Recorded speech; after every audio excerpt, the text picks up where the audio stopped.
Bitcoin Core is setting very, very poor incentives for users of Bitcoin. And so we need to fix it. So I sent an email to the mailing list saying, hey, we have this up return limits. It's for historical reason, for no good technical reason.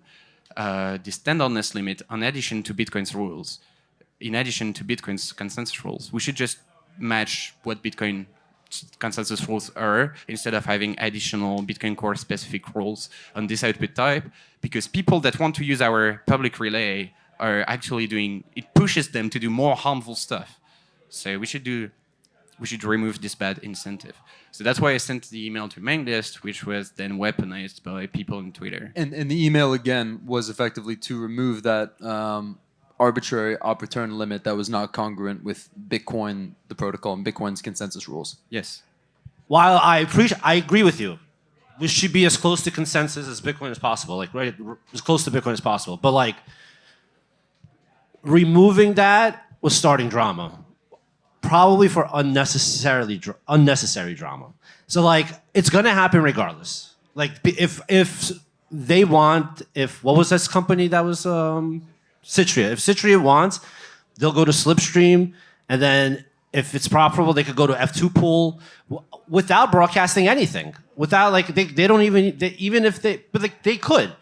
So like while I appreciate it, I still believe that you did the right move. Like I think it should but I also think it started unnecessary. I like the drama. It's fun. It's entertaining. But like it's okay.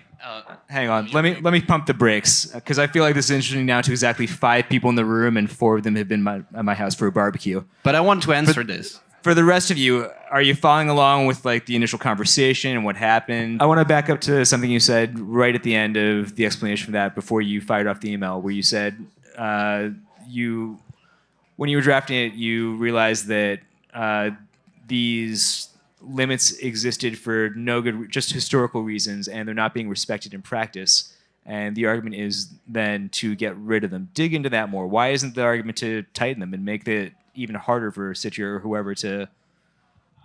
Well, I don't think we should think of Citria as an enemy to start. Just like Citria's a straw man. Anyone who's... Yeah, like to prevent JPEGers, you mean? Like, yeah, I'm trying to steel man the argument here because there's two. It seems to me there's 2 schools of thought. There's, do you want the rules to reflect reality? Yeah, go ahead, steelman it, and I try to. I'll rebut it. Okay, I don't like JPEGs on the blockchain. Everyone should obey the rules. These are the rules. These are the rules the way they've always been. And if you want to relax them, that's bad. To take it a step further, Bitcoin should fundamentally be a dumb money protocol.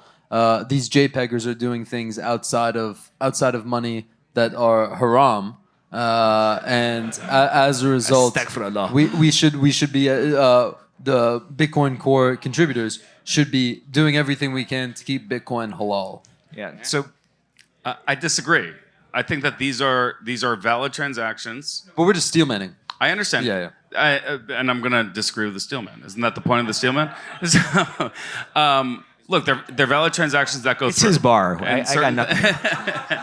Can someone kick that guy out? It's a continuation of the question that I had before, because it gets to a point and it puts Bitcoin Core developers in a precarious position. And, I definitely appreciate all the work that you do on Bitcoin Core. Arbdown, you are also an engineer that works on this stuff. And then there's also Drew up there. But we have a situation where there's implications on the industry. There are implications on the industry. So at what point, are we actually looking at business models? Business models attacking Bitcoin, I think has always been a really good thing. Bitcoin, should be attacked relentlessly.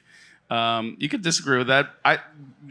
There is a viewpoint where that hardens the protocol and it makes it better, faster, stronger. Yeah, it's a common viewpoint. I think it's wrong. All right. Well, we can't be too gentle with it. We have to beat it up if we're going to beat the big boys. Look, if there are business implications embedded in the decisions that the developers and engineers are making and the community at large, how do we even create a mental rubric to approach those trade-offs? I want to ask that question, but phrase it slightly differently. Yeah, please. What's, What's the difference between Citria and Satoshi Dice?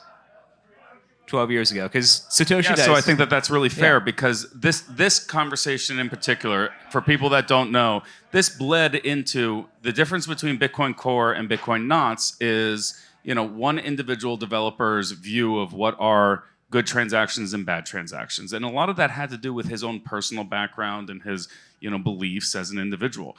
So that's okay, and I think Bitcoin has, dealt with Knots for a really long time, but when we're talking about core, the stakes are slightly different, I think.